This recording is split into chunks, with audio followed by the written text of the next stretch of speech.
Parfait. Victory 145 even.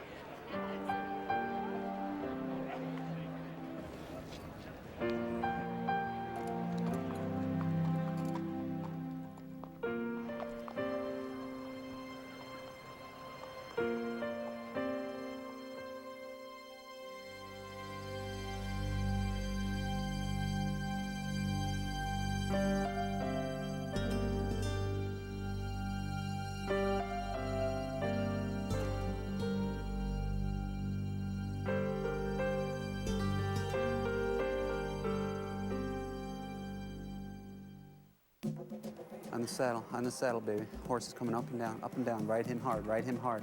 One down. That's the derby, baby. Here we come. Top of the stretch now. We're coming to the top of the stretch. This is it. Now everyone opens up. Here they come. They're coming. Finish. Here comes the wire. 5, 4, 3, 2, 1. Boom. I had a great career. Won almost 4,000 races, 108 million in purses. So I had a great career, but it was only getting better. But I thought, how much better could it get? Perfect. Right at course.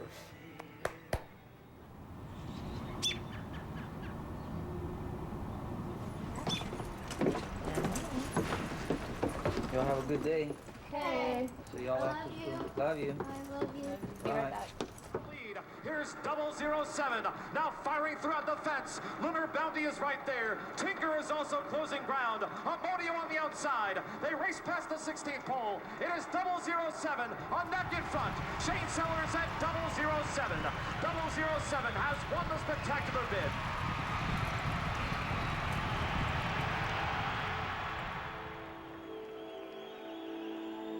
To my left is Shane Sellers as we once again say welcome back to you in the winner's circle in a $75,000 stake race today on a 2-year-old. It felt pretty good, didn't it? I really did. It's very emotional for me, you know, to come back, and I think this will be my last race I'm going to ride. After the next race, I'm going to go back home and consult with my doctors, and my knee's just not good, and I tried to hang in there as long as I could, and the pain is just too much, and you know, I just feel this is a good way to go out and go back home and regroup and see. I was on a young horse for Claiborne Farms, and something spooked him. I fell off.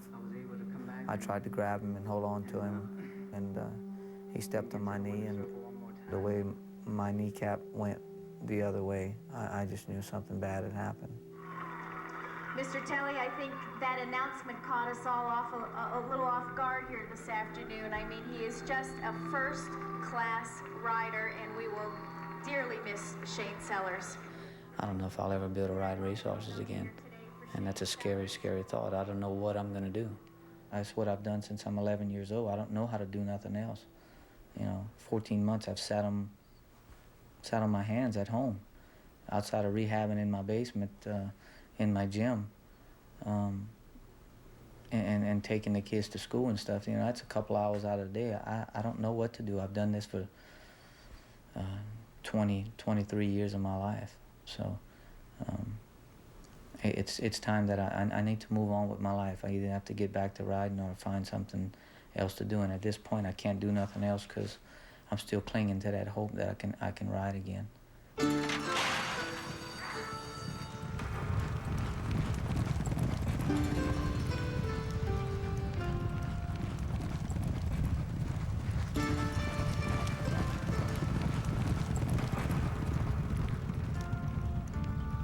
That 2 minutes,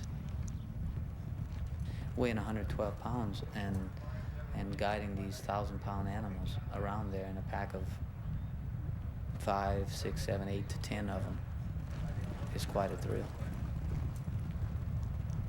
Becoming not two, but one. You and the horse becoming one. It's an unbelievable feeling to crossing that finish line in front and having that moment. For that race, you're the winner. Skipway might pull it off. Here comes Skipway. Here's the finish, and it is. I believe Skipway got it. Shane Sellers thinks so. It was very close.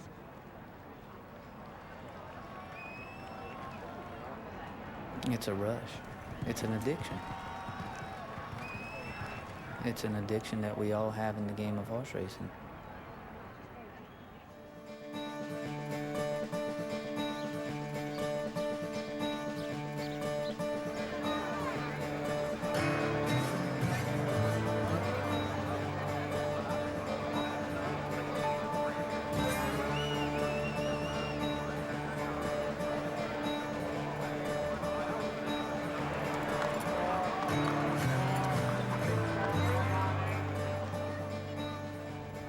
When I was growing up on the tracks and watching the riders come out dressed up, nice clothes, you know, nice cars, and have all the money, they make it look a lot easier than what it really is.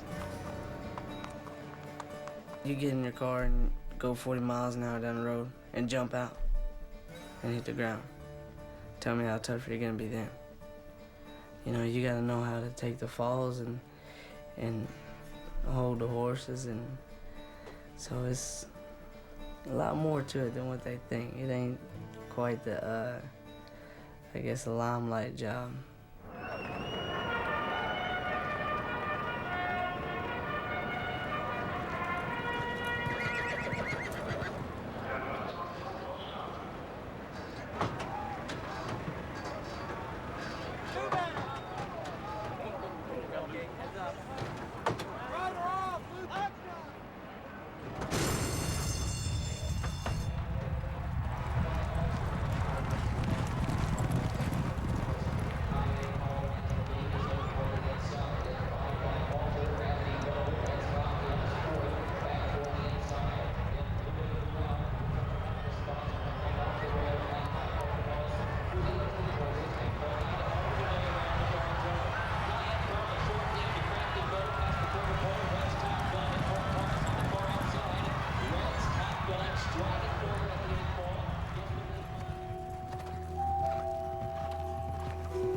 You gotta watch everything out there.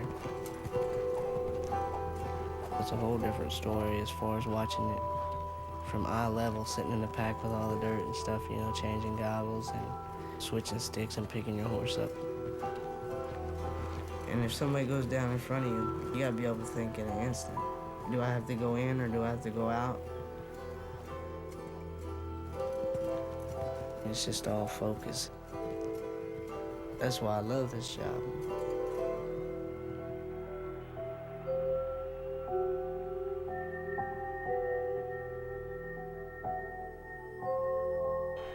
And to go out there and run last 4 or 5 times is great because you're still coming home alive. Hey Chris, man, you been alright? Been doing? You? Yeah, you doing good? I rode 35 horses over the summer. Hey, right, boy.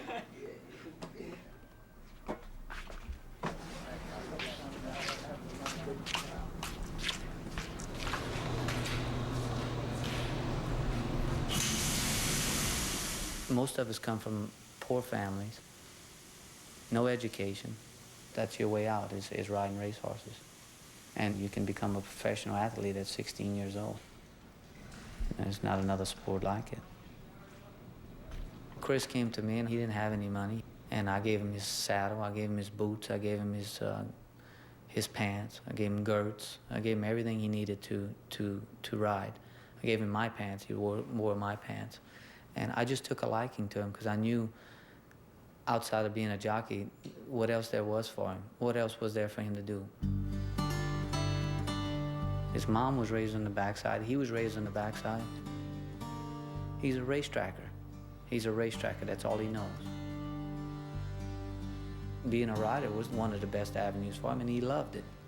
So I basically kind of took him under my wing and tried to guide him as best as I could, because I've been down that road before.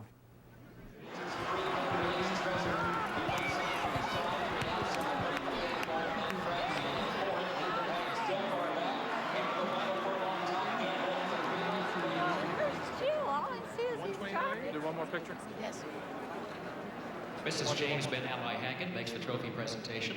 Joining the winning connections in the winner's circle, Shane Sellers and Randy Romero. every day, every minute, every hour when I was riding.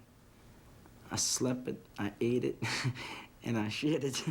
That's all I could do was the horse was, you know, I wanted to be devoted to that. My first race I rode, I was 8 years old, weighed 69 pounds. And they let the horse go, and I pulled him up myself. And I said I wanted to be a jockey, and that's what I did.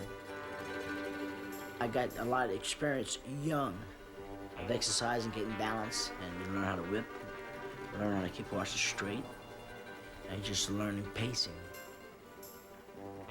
And you get an edge from the other guys that's starting behind you. The Cajun riders can get a license when they're 8 years old.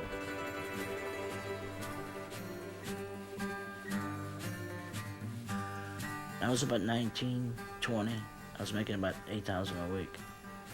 But later on, when I get to bigger and better rides, I was making up to $18,000, $20,000 a week. I rode 10 derbies. I've been to England, Hong Kong, and I've been to Japan. Jockeys are stars, you know. Here comes Bryant's time. Bryant's time, and Randy Romero is flying up after 49er. They come down to the wire. On the outside, Bryant's time, 49er. Their noses apart. Bryant's time, a nose at the wire. Randy, you made it look awful easy out there today. Well, I said the first quarter like I wanted, and she was very done with one-10 herself, and I wasn't being pressed the first quarter of the mile. And you had the race won then. Randy, he's basically taught me everything I know. Not panicking whenever you're in tight position. Wait to run down the stretch, that's where it all counts at, you know, and he just had a lot of calmness to him. Watching him ride in his early days, Randy was strong, looked beautiful on the horse. He was a picture. So I saw him go in the jocks room there. He literally had a broken arm. And he rode the Derby with a broken arm. That's what Randy is. When you see what he's went through his whole career, the guy looks like he's invincible. And he believes that in his mind. There's nothing he can't do.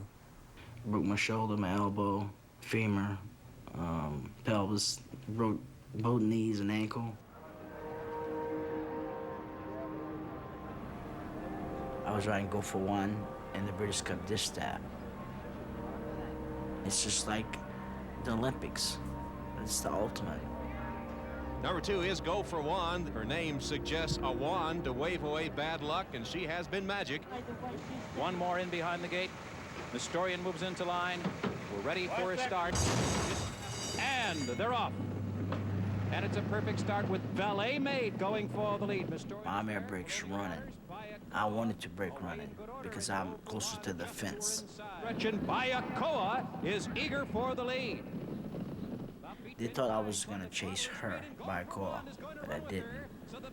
I played the game. They was going to chase me. A chess game down the back stretch. Randy Romero moves with Go For One. Pinkai counters with Bayakoa. And those two, the tempo quickening now. And a clash of champions midway around the far turn here at Belmont. I could hear him around the 5/16 pole, urging his mare to come to me. And he couldn't come to me. They're in a cutthroat duel. Go For One holding on to a short lead. Bayakoa is right at her throat, and they have dueled through 3/4 of a mile in 1:10 and 2. Bayakoa on the outside, a short lead. Go For One is unwavering toward the rail. And in my heart, I was the strength, I was the power at the time it happened, because I was in front. A dramatic distaff. Go For One grimly holding on. Bayakoa right there. They had battled. Oh, and a tragedy as Go For One has fallen at the 16th hole, and 55,000 here in shocked disbelief as Go For One has broken down at the 16th hole. I could see her corner of my eye after I had fell and hit the ground. And I could see it, her leg was flopping. And she was just trying to run to get to the wire. Still trying to run. Front leg collapsing, and jockey Randy Romero, who rode Go For One, to the Juvenile Filly Championship at the Breeders' Cup in Gulfstream Park last year. Here they are dueling, one a mirror of the other throughout the entire race. Go for One on the inside and Viaco on the outside. Battle to the wire. I was the man. I was the winner the time it happened so far. A wrong step, a turn, a twist, and Go for One will go down. There it is. And it happened so damn fast. I mean, we're talking about splits of a second. It went, chong. Randy Romero going to the track, and it is rapidly turning into the most tragic day in American horse racing history. A hollow victory indeed. They had to destroy her. Right now, I could just picture it. Battling head and head with the equally valiant Go for One. Randy Romero on the backboard being lifted onto the stretcher. I didn't think I was hurting that bad, but I was. I was just still a lot of shock, you know. Ambulance after a spill in the first race. I had 6 hairline fractures and a hairline shoulder. Bob Newmeyer has the winning trainer, Ron McIntyre. I rode 2 races later that afternoon. I shouldn't have rode, but I did. Harley, are you tired? Where's your ball? That one over there. He won't play with me. I stay with my mom right now, and a lot of people ask me why you always take your mom with you. Or, Tired? well, you only got one mom, and she's gonna be there regardless if you're winning or if you're losing. What are you doing, pushing down? Yeah, he'll go up on the porch over there. Living like I do. I mean, I'm, 45 years old? And look what I have. I have my car. That's all I have.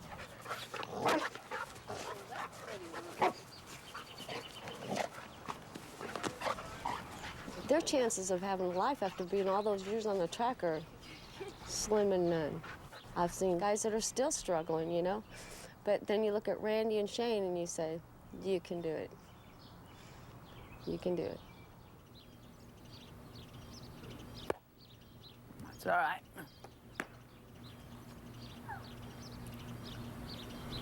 He would wear a solar suit and also wrap like thick beach towels around his neck. There you go. And jog out in the summertime. Kick your leg up now. 2 more, okay? Daddy's leg hurts. 2 more. Sometimes he even sat in his truck in the summertime with his heater full blast, just losing weight. Good one. Good pick. He would come in from jogging and he was so weak already, he would just kind of like fall onto the floor, and then he'd ask me to help him, you know, and then wrap him up in the blankets. And it was just sad because, I mean, he was on the verge of passing out, really, you know, and I felt like I was, you know, I was almost having to help him do it, which I'm against, but in the same sense, you know, I needed to help him. So it's just, it's a sad thing. Okay, you want to come cheer now? No.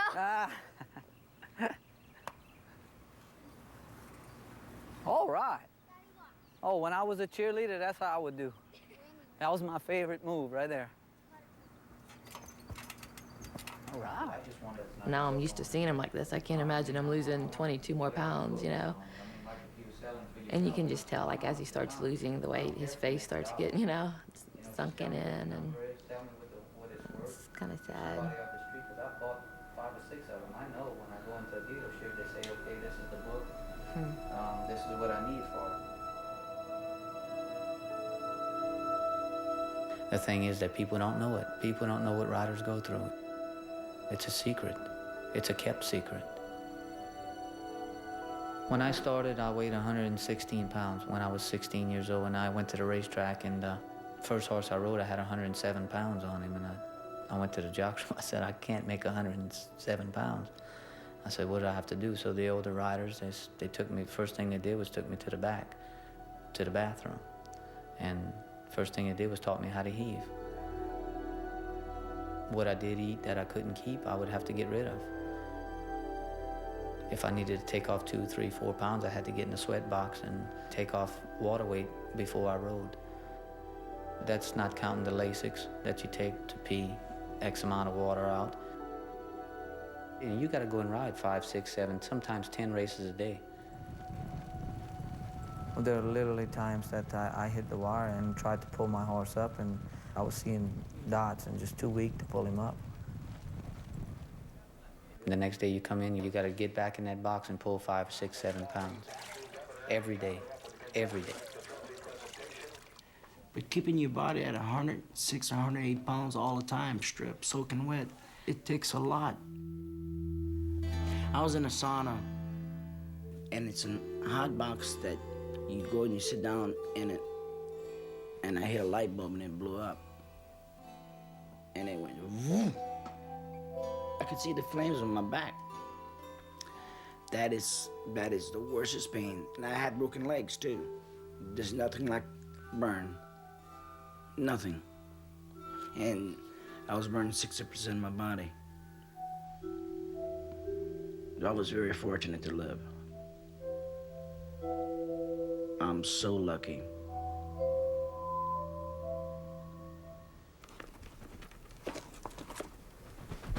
A stake race is a big thing. As far as how much it's for, I don't know. But for him to go down there and ride is a big deal. Chris, you almost ready? Yeah, I'm ready.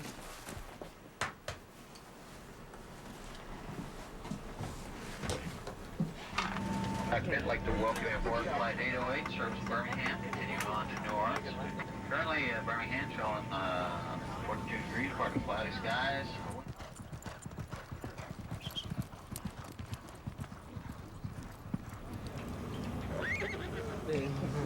We should go talk to that trainer that you ride that horse for today.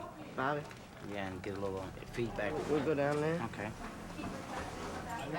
It's a tough race, but she's got a chance. You know, she does. Yeah. She, you know, got burned out at the race at Keeneland.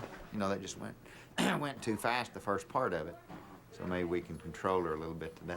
You know, she just, when them fillies, you know, she's a little nervous, and you just kind of got to get her to relax the best you can. Yeah, get lucky. Appreciate it. All right. See you all this afternoon. Okay. Okay, Chris.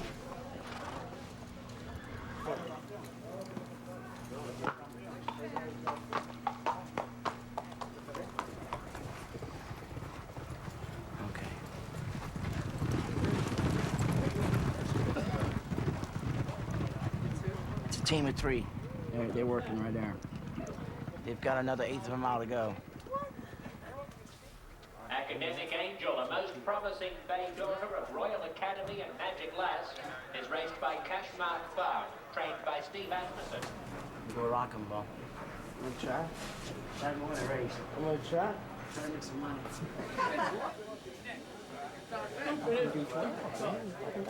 Get your ass in that box. You got to the 9th race. Yeah, but I mean, he told me to give him weight right now. I mean, if I give him 12. Well, just tell him, say I'm be 14, but I'm fixing to be in the box. I think I can do lighter than that. I got all the money. Don't get in the habit of not doing your weight. That's the last thing you want to see is a bug boy can't do his weight. Well, I mean, I knew you want to be a fucking rider. It ain't easy. I can get your ass in there and say, I'm going to go get in the box. I'm going to try to do lighter than that. But I'm going to go get in. I got to tell him 9.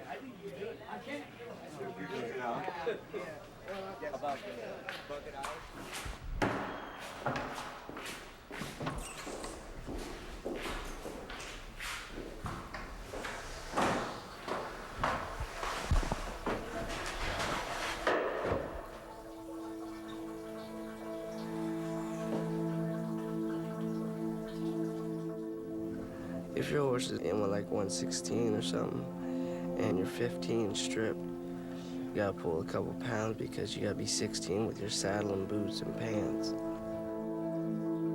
Yesterday, I sweated like 6 pounds. I know a few people that pull 11, 10, 11 pounds. And you can't drink nothing until after you ride.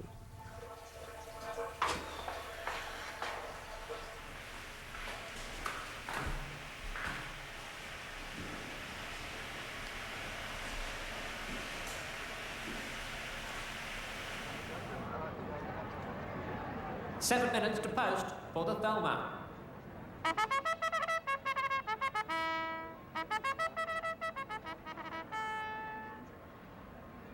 Five, Vicky Valancourt for Ron and Ricky Brzezinski. Hugh Robinson is the trainer. Robbie Alvarado has the call. Number 6, Bielks, raced by John Franks. Prepared by Bobby Barnett.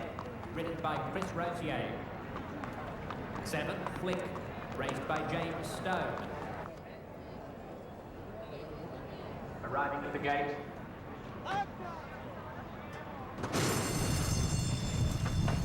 Lake Lady comes away pretty well.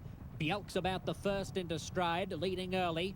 Glenbriar Girl pushing through to her inside. Purple Princess coming down the outer. Flickers a close fourth, followed by Victory Road. Lake Lady 6th with 5/8 to go. Further back to Grey Vicky Valancourt, 2 in front of Land. Turning for home in the Thelma Stakes, and Glenbriar Girl shows the way by 2 lengths to Flick. Lake Lady now leading up boldly. Lake Lady taking the lead now. Lake Lady getting away. Glenbriar Girl. Lake Lady is going to open up the stakes. Vicky Valancourt was second at 1. Come in, Mark. Yeah. Here we go. 3, 2, 1. Ladies and gentlemen, let's welcome back the winner of the Thelma Stakes. Johnny Mesh is the winning jockey. There'll be a carryover of $6,725. I run 8th on the horse, and I got paid $85. I didn't have enough horse. We tried to run her. We entered her twice at Churchill and entered her twice here. Yeah. All right, kid, you be around? Yeah, I'll be around. Okay.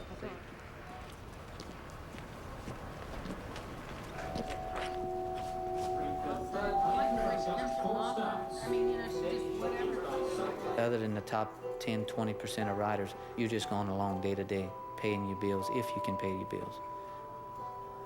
There's no contracts. You don't know if you're going to ride one horse this week and be able to ride him again the next week. Pay scale for riders is 10% off to the win, 5% second, 5% third. Fourth in the Kentucky Derby is $65, $100.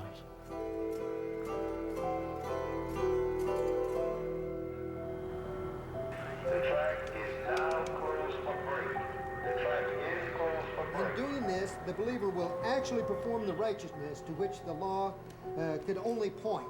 You know, and a lot of times I see you guys out there, you know, especially when one of you all go down, you know, how you always come to each other's aid, you know, and whenever we're in there praying for one another.